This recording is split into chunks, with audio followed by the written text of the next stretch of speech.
Learn to think fast in English by following the 3 steps that I'm going to share with you in this lesson. And I even prepared a small present to help you put into practice one of the steps that I'm going to teach in this video. If you don't know me very well, hello, I'm Teacher Prix, and I'm going to help you talk to anyone, anywhere, anytime in English. I invite you to subscribe to the channel because there's always something new around here to help you become a better and more confident English speaker. More than 800 lessons, so check them out.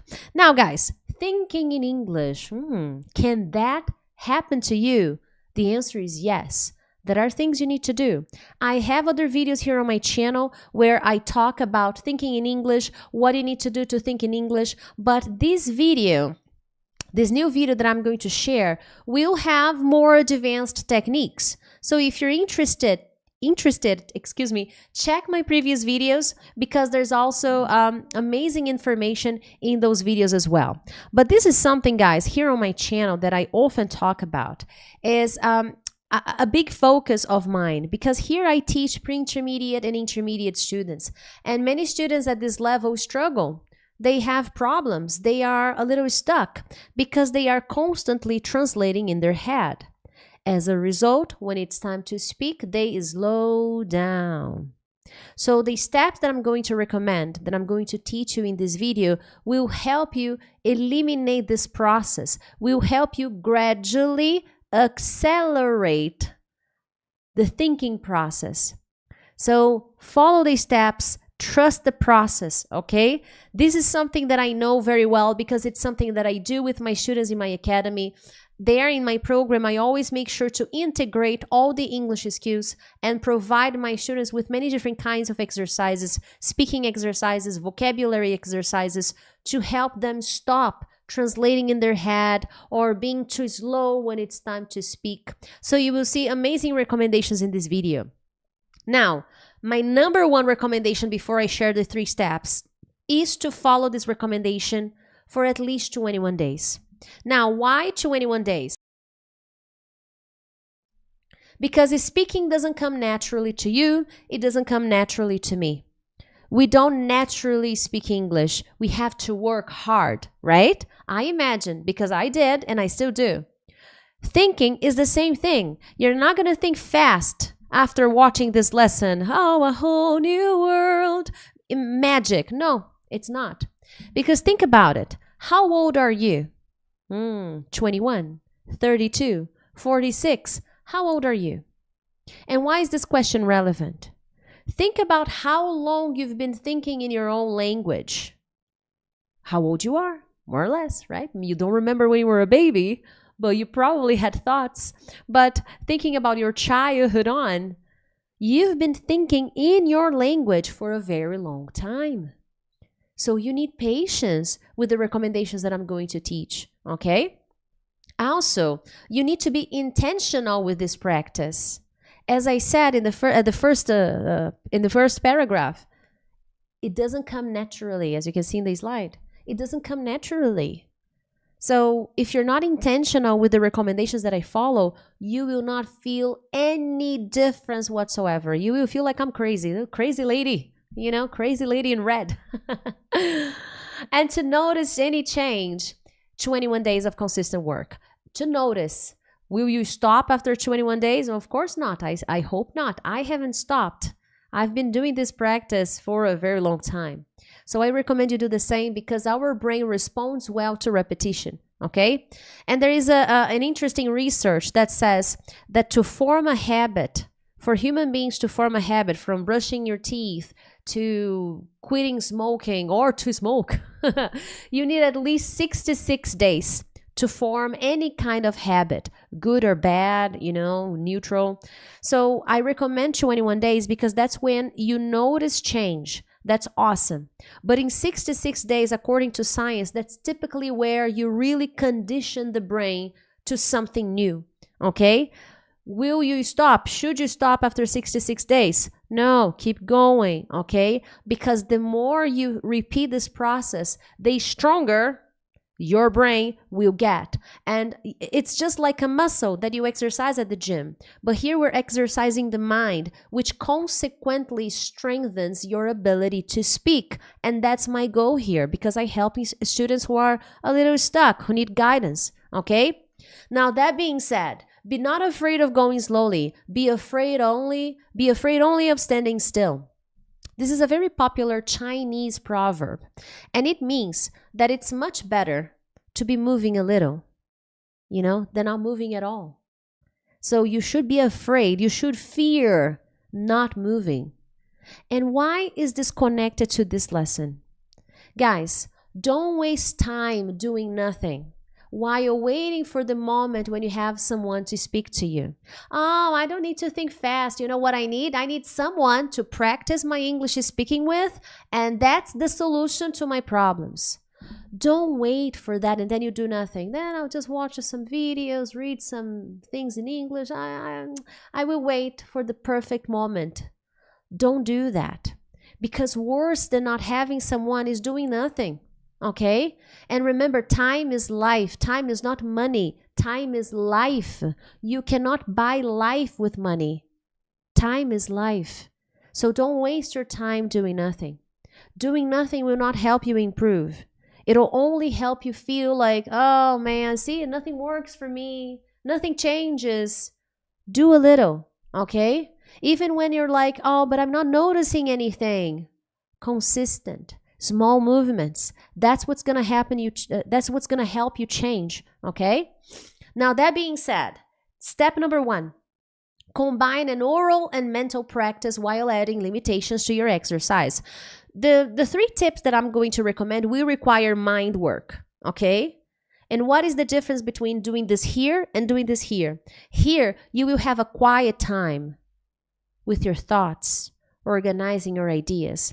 When you make yourself speak, you're working on a different part of your brain. See? So there's a difference when you do oral work, putting it out there. I'm using the brain, and I'm using different parts of the brain to send a signal to my mouth, to the muscles here, to make the movement and the sounds and make everything come out. So there are differences when I only use the mind and when I use both, okay, the mind and the mouth to communicate.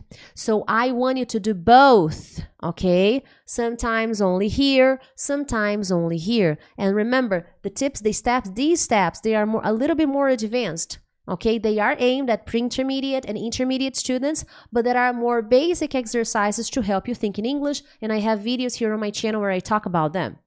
Now, to do this exercise, I recommend you do the paraphrasing game, okay? The paraphrasing game is where you have to describe words you know in English, but you cannot use keywords to describe that word in English, okay? So you will describe a word in English, but you cannot use keywords to describe that word in English. This is an excellent exercise for many purposes, okay? But for this lesson, to work on oral exercise, okay, for speaking, using here and here, both, and only the mind, okay? And I will, as I said, at the end of the lesson, I will leave a game recommendation for you to start practicing. Step 1, okay? So as a present, stay with me until the end. Now, let's take a look at this.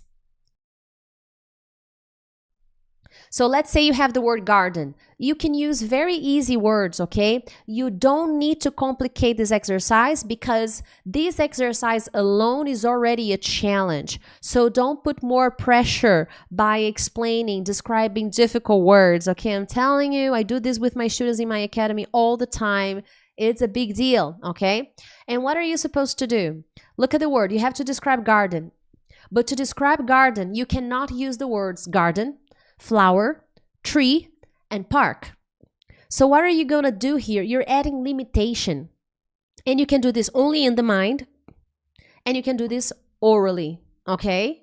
That's a great practice to help you think faster. Because what am I doing here? I am adding limitation. You cannot use the most obvious words. And this will make your brain search for options. And to do that, you will start very slow. But with time, with the repetition of this process, your brain will become more resourceful. Your brain will act faster by the repetition of this exercise. And I know this because I do this all the time with my babies. And I see the progress they make after repeating this exercise a few times. So do this and set a timer. You don't have forever to explain things in English when you're talking to someone. You don't have forever to impress someone in English. So in this practice, you don't have forever either. Time, limit, 1 minute. Oh, but Priscilla, what if I did this word and it was not very good? Next word. Next word. Okay? So that's my recommendation. And as I said, I will leave a list with 10 words for you to describe, and with the words you cannot use at the end of the lesson. Stay with me until the end. Okay? Now, how often should you follow this step? Quite honestly, as often as possible. So let's say if you study 3 times a week. All right, so 3 times a week, you're going to include this exercise only orally and with speaking, okay? But should you do it for a long time? No. This is the catch. I don't want you to put too much stress in your brain, because this is a little stressful, because you're constantly searching and searching for better ways to describe something. So you can do this activity for about 5 minutes, 5 to 10 minutes, okay? So you can pick 5 to 10 words and you spend 10 minutes doing this. Maybe you can do 5 minutes only in the mind and 5 minutes here, okay? And that's it. So you shouldn't do this for too long, okay? Do this for a little bit, 5 to 10 words each time you're going to do this exercise, and then move on, do something else. Oh, Priscilla, I study every day. All right, every day, 5 minutes. That's it, no more than that. Because it is a little bit tiring. It is fun.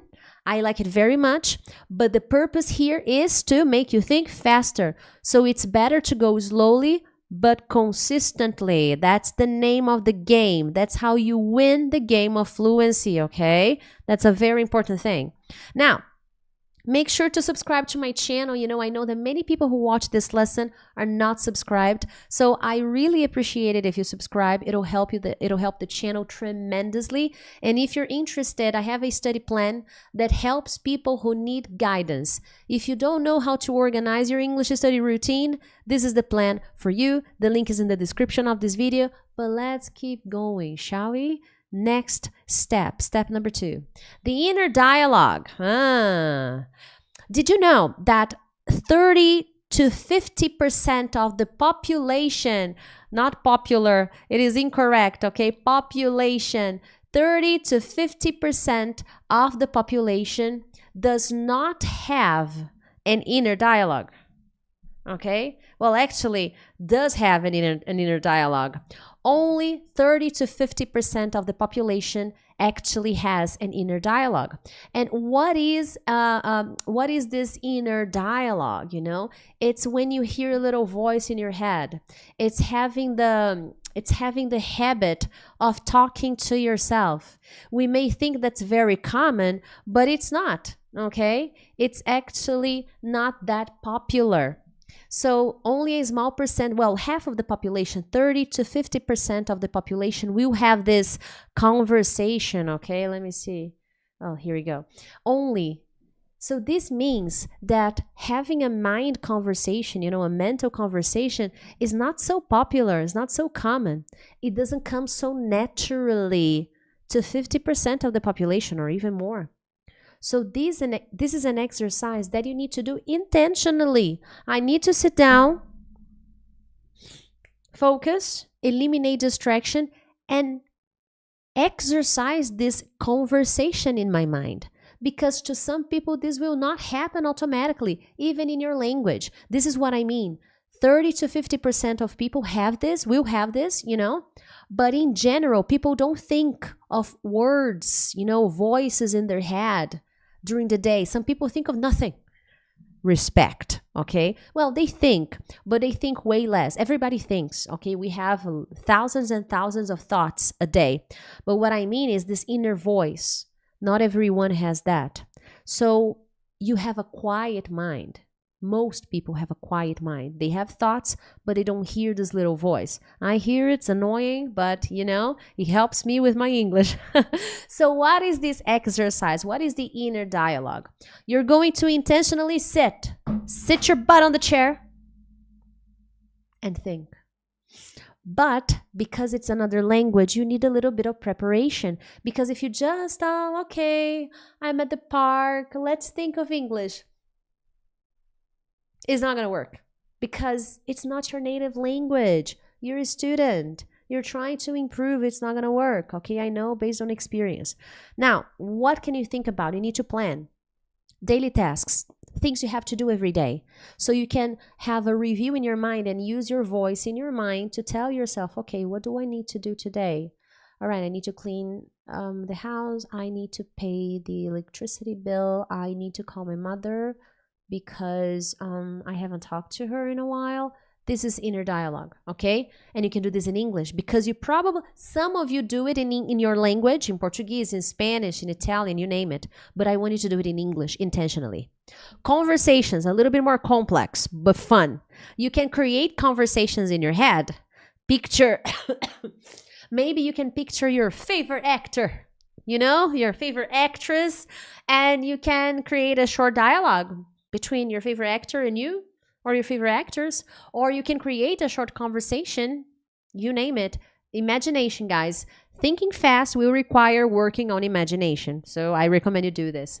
Memories. You can go back to your memories and relive them. Oh, what happened to me last year?